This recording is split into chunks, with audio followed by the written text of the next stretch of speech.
To success by Shikha my official YouTube channel और मैं हूं शिखा। और आज हम लोग इस क्लास में देखेंगे। और हाँ, आप लोग कैसे हैं, पिछला वीडियो कैसा लगा, ये सब लोग मुझे कमेंट बॉक्स में जरूर बताइएगा कि अगर इन्फॉर्मेशन आपको अच्छा लगेगा तो कमेंट में मुझे जरूर बताइएगा। और आज का मेरा टॉपिक है कि मार्केट में जो है वो वनस्पति तेल का रेट इतना तेजी से क्यों बढ़ रहा है। अगर देखा जाए तो सरसों तेल अभी जनवरी फरवरी में आपका पहले तो 120 था, फिर 145 हुआ, फिर 170 हुआ और आज के डेट में जो है वो तेल का दाम 200 रुपए लीटर हो गया है। अब सबके दिमाग में ये बात हो रही है कि शायद तेल कोई पी तो नहीं रहा है या कोई सारे काम की जगह पे तेल ही तो लोग नहीं यूज कर रहे हैं कि बाल में तेल लगाना है या जो भी काम है सब चीज में तेल ही का यूज कर रहे हैं। जैसा रेट बढ़ रहा है उसको देख के तो ऐसे ही लग रहा है कि यही हो रहा है। लेकिन चलते हैं फैक्ट पे, देखते हैं फैक्ट क्या है और क्यों तेल का रेट इतना तेजी से बढ़ रहा है। तो देखते हैं, पहले देखते हैं कि भारत में जो है वो प्रति वर्ष कितना जो है वो तेल का उत्पादन होता है। अगर वनस्पति तेल के बारे में देखें तो भारत में हर वर्ष में कितना टन का उत्पादन होता है, तो 11 से 12 मिलियन टन का उत्पादन प्रतिवर्ष भारत में होता है। प्रोडक्शन तो इतना होता है लेकिन खपत कितनी होती है हमारे इंडिया में, तो हमारे इंडिया में एक साल में 34 मिलियन टन की खपत होती है। अब इससे आप सोच सकते हैं कि हम लोग का पैदावार कितना है और हम लोग खाते कितना है।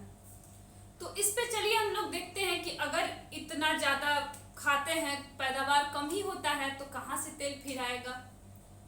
और ये भी देख लेते हैं कि अगर पिछला डेटा के हिसाब से अगर चला जाए तो पहले लोग अपने इंडिया में तेल कितना खाते थे और आज के डेट में तेल की खपत कितनी है, इसके बारे में देखते हैं। तो एक डाटा मैंने निकाला है, ये आपका उपभोक्ता मामलों के मंत्रालय है उसके द्वारा ये डेटा तैयार किया गया है कि 1993-94 के आसपास प्रति व्यक्ति प्रति महीने 300 मिलीलीटर तेल खाते थे। अब सोच सकते हैं आप कि कितना कम उस टाइम लोग तेल खाते थे और कम तेल खाते थे तो वो लोग स्वस्थ भी रहते थे। आज के टाइम की तरह नहीं कि लोग का कोलेस्ट्रॉल किसी का बढ़ा है तो किसी को एसिडिटी का प्रॉब्लम है तो किसी को कुछ बीमारी है, ऐसा कुछ नहीं था। अब उसके आगे का आंकड़ा देखते हैं, उसके 10-12 साल बाद। तो उसके 10-12 साल बाद 2003-04 का अगर आंकड़ा हम लोग देखें तो उस समय प्रति व्यक्ति प्रति महीने 600 मिलीलीटर तेल खाते थे।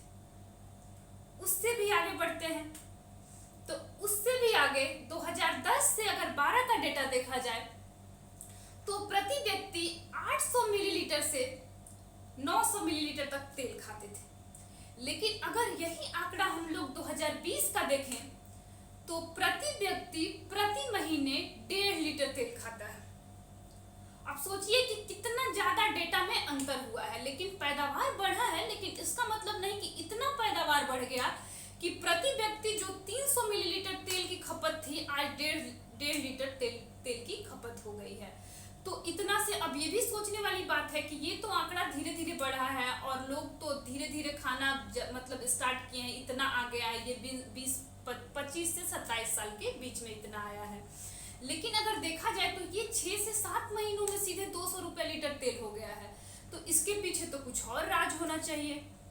तो देखते हैं कि ये क्या राज है। तो ये है कि अगर देखिए अभी मोदी जी का आप लोगों ने कुछ दिन पहले न्यूज सुना होगा कि मोदी जी बोले हैं कि पेट्रोल में अब क्या होगा कि पेट्रोल में इथेनॉल मिला के पेट्रोल में 30% जो है ये इथेनॉल मिलाया जाएगा।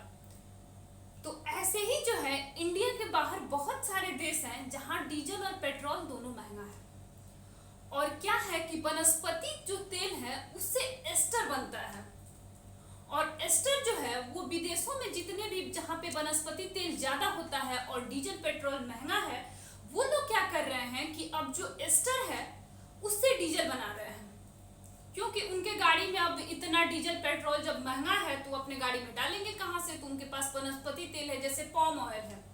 वहां पे ब्राजील में जो है ये 20 रुपए लीटर है, तो वो क्या करेंगे, 100 रुपए लीटर का डीजल पेट्रोल क्यों ही डालेंगे भाई, 20 रुपए लीटर के पॉम ऑयल से एस्टर बनाएंगे, एस्टर को डीजल में कन्वर्ट करेंगे और डीजल में कन्वर्ट करेंगे तो डीजल तो वहां पे सस्ता होगा। इसके वजह से इंडिया जहां जहां से खरीद रहा था वनस्पति तेल, अब वो लोग अपने ही देश में महंगा कर चुके हैं। क्योंकि अब जिस चीज की मांग ज्यादा होगी उसका पैसा भी तो बढ़ जाएगा। अब यहाँ भी मांग है तेल का और उस देश में भी तेल का मांग है, क्योंकि जिसके पास जितना ही भंडार है उसको वो एस्टर में कन्वर्ट करने में लगे हैं और एस्टर से वो डीजल बना देंगे। तो इस तरह से ये भी डेटा के अनुसार ये भी आया है कि लोग वनस्पति तेल से अब डीजल बनाने के प्रोसेस में लगे हुए हैं, इस वजह से भी ये बढ़ा हुआ है। और एक तो आप मतलब अगर थोड़ा थोड़ा अगर बढ़ने का देखा जाए तो मैंने डेटा बताया है कि 1993 में तेल की खपत कितनी कम थी और आज तेल की खपत कितनी ज्यादा है। और तीसरा पॉइंट हमारा ये है कि चाइना क्या करता है, चाइना तो हमेशा से ही कुछ ना कुछ कांड करते ही रहता है। तो चाइना इस पर क्या कर रहा है कि अब देख रहा है कि अंतर्राष्ट्रीय स्तर पे जो है ये वनस्पति तेल का जो है ये खरीदारी बढ़ रहा है। सब लोग इकट्ठा करने के चक्कर में पड़े हैं कि इससे एस्टर बनाएंगे, बायोफ्यूल्स का निर्माण करेंगे। तो चाइना क्या कर रहा है कि उसको जरूरत नहीं है उतने तेल का, लेकिन वो तेल खरीद रहा है, इकट्ठा कर रहा है कि जब अंतर्राष्ट्रीय मार्केट में उसका प्राइस ज्यादा बढ़ जाएगा तो फिर वो बेचना स्टार्ट करेगा। वो हर एक चीज में अपना प्रॉफिट देखता है। तो हमने तो यही आंकड़ा से निकाला है कि इस वजह से सरसों का तेल ज्यादा मार्केट में बढ़ रहा है। अगर आपको ये इंफॉर्मेटिव लगे, अगर अच्छा लगे तो चैनल को लाइक शेयर सब्सक्राइब जरूर कीजिएगा। और सबसे रिक्वेस्ट है कि आप लोग तेल खाना भी कम कीजिए, आपके किचन में भी ये होगा कि भाई पैसा भी बचेगा और उसके बाद आप स्वस्थ भी रहेंगे, किसी का पेट नहीं निकला रहेगा, किसी का कोलेस्ट्रॉल नहीं बढ़ा रहेगा और कोई बीमार भी नहीं पड़ेगा। तो इसलिए तेल कम खाइए। और फिर आज के लिए इतना ही। Thank you.